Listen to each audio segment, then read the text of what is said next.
जल चढ़ाने तो सभी लोग जाते हैं, लेकिन अधिकांश लोग जल चढ़ाने में बहुत सारी गलतियाँ करते हैं।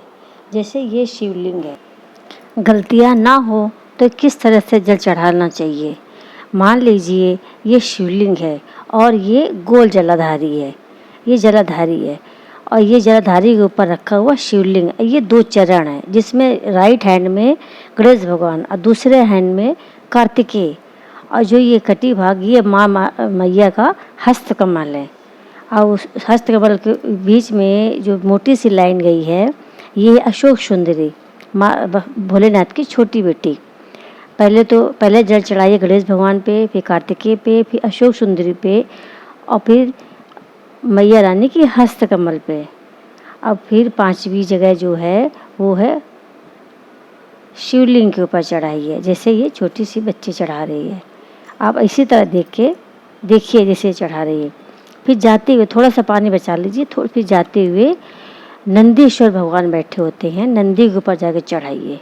और दूसरा उपाय ये है कि कभी कभी होता है कि तुलसी जी सूख जाती हैं, क्या कीजिए उनके 7 लकड़ी ले लीजिए, तोड़ के एक साथ बांध लीजिए कच्चे सूत से, फिर उनको देसी घी में भिगो लीजिए। और ये उपाय आपको करना है उस शुक्ल पक्ष की, वो कार्तिक महीने के शुक्ल पक्ष की त्रयोदशी तारीख को, जिस दिन प्रदोष है उस दिन करना है। और ये मंदिर में जलाना, शिव के मंदिर में नहीं जलाना है, यह तो नारायण के, राम के, कृष्ण के किसी भी मंदिर में, या फिर अगर जो मंदिर नहीं जाते हो तो घर में मंदिर होगा वहाँ जला दीजिए। इसके जलाने से क्या होगा कि घर में धन वैभव लक्ष्मी की कभी संपदा की कमी नहीं होगी। और तीसरा उपाय ये है कि एक चावल का दाना अशोक सुंदरी पर चढ़ाना और शंकर भगवान पे जल चढ़ा के आचमन करना, थोड़ा सा पी लेना, कैसी भी गांठ कहीं पर भी हो, 3-4 महीने करो, एकदम आराम मिलेगा। श्री शिवाय नमस्तुभ्यम। शंकर भगवान पर चढ़ी हुई बेलपत्री खाने से वैसे भी सारी बीमारियां दूर हो जाती हैं, इसलिए आप बेलपत्री जरूर खाइए। एक छोटी सी कहानी बताने जा रही जो पंडित प्रदीप मिश्रा ने कही थी। नील नाम का दैत्य था, वो ब्रह्मा जी के वरदान पाया था। ब्रह्मा जी ने उसको वरदान दिया था कि वो कोई भी रूप बदल सकता है, कुछ भी रख सकता है। तो माँ पार्वती जब तपस्या कर रही थी तो कभी ये कीड़े का रूप रख लेता परेशान करने के लिए, कभी मच्छर का रूप रखने से उनके कान में भन्न करता, कभी कीड़े मकोड़े और कुछ मगर शेर, मुझे कोई भी रूप रख के मैया रानी की तपस्या भंग करता। जब इससे उसकी बात नहीं बनी तो उसने क्या किया, एक बारी हाथी का रूप रख लिया। हाथी का रूप रख के अपने सूंड से माँ के पैर को हिलाने लगा।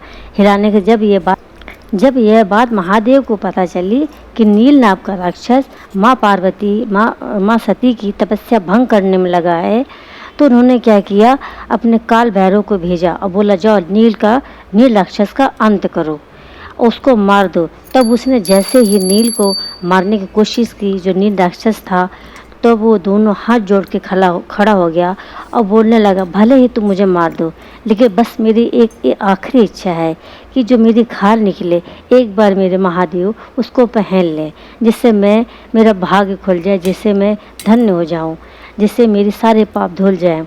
तो ऐसा कहा जाता है कि एक बार महादेव शेर की खाल जो पहनते हैं उसको उतार के गज की खाल पहनते हैं, क्योंकि नील राक्षस ने हाथी यानी गज का रूप रखा था, इसलिए महादेव के वो धाम गया।